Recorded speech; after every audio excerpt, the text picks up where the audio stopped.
In case you weren't aware, I watch a lot of movies, and over the last 15 years or so, I've learned a few hacks that guarantee a movie will be good. And I'm gonna share one with you right now. If you ever see this guy right here in the cast of any movie, I guarantee you're gonna have a good time. Sharlto Copley. He just doesn't appear in bad movies. Not to mention, he's a fantastic actor that can do literally anything. There you go. There's your tip. Get out of here, you rascals. That has got to be the gayest jacket I've ever seen.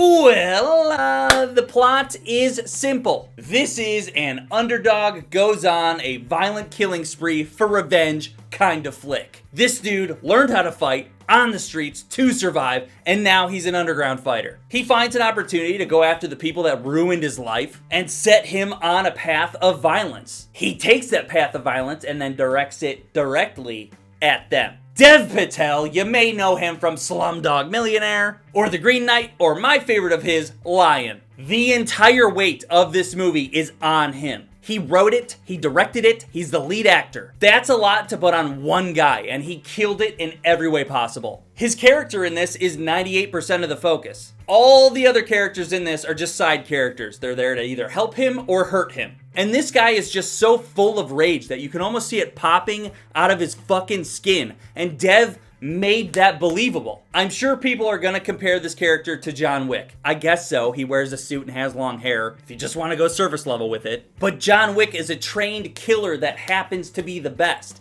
He also is from a family that pushed him up to that place he was at. This guy was thrown into the worst possible situation as a child, and his rise is driven by anger and revenge and hatred. Shit, if anything, he could be compared to Batman. That's cool with murder and is poor as fuck. Mentally, though, a lot like Batman. Irrational anger issues. Dev Patel, he put everything he had into this, and it shows. And I respect the shit out of him for it. Dev, my man.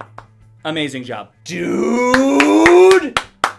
This movie is fucking awesome. Talk about something that just gets you pumped. We see this poor guy get beaten down over and over and over. And he pulls that trigger and finally fights back. And when shit kicks off, you get pulled straight into it. I was fully invested. I wanted to see some motherfuckers pay, and by the end, I was more than satisfied. The camera work in this is so ambitious, and it gets you in the action. You feel the punches. You see the ground shake. Speaking of which, there's a little shaky cam in this, and it was done correctly, and I was really into it. The fight scenes, they're so violent. There's a passion put into them, and you're just so angry for this guy. You're rooting for him the whole time to do destructive things to these assholes at the top. I was just sitting there in awe of how well these fight scenes were choreographed and filmed. You would see things that you have seen before, but then they would level them up a bit. I appreciate how much John Wick has forced action movies to step it up. So the action is what you should go for, but surprisingly, the story behind it is what makes you feel for this guy. They don't give you the full story right away. They hold back. They just feed you little pieces here and there. And then there's a bit of a lull period where normally this might drag the movie and make it feel slow. But this moment is where they present you with the full story.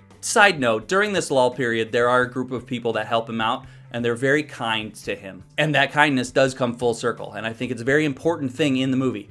And if anyone has any issues with these people, go fuck yourself. The main point of it is that kindness gets rewarded, okay? And after that, you just get so jacked up for this guy to go out there and destroy everything in sight. And then he does. Let's fucking go! Yeah, I didn't really dislike anything. I was hoping for a violent, awesome action fight movie, and I got that, plus some. Actually, I'm not a fan of the movie title, Monkey Man. I don't like Monkey Man. Considering the serious nature and serious tone of the movie, the name Monkey Man is very silly. I'm also not familiar with the lore going on here with the monkey and the gods. I guess that's on me, though. I can figure that out on my own. I loved it. I had an awesome time. It's absolutely worth seeing in the theaters. It's great. So violent. Loved it. Okay? See ya. Subscribe. Oh my god, there were 30 minutes of trailers before the movie.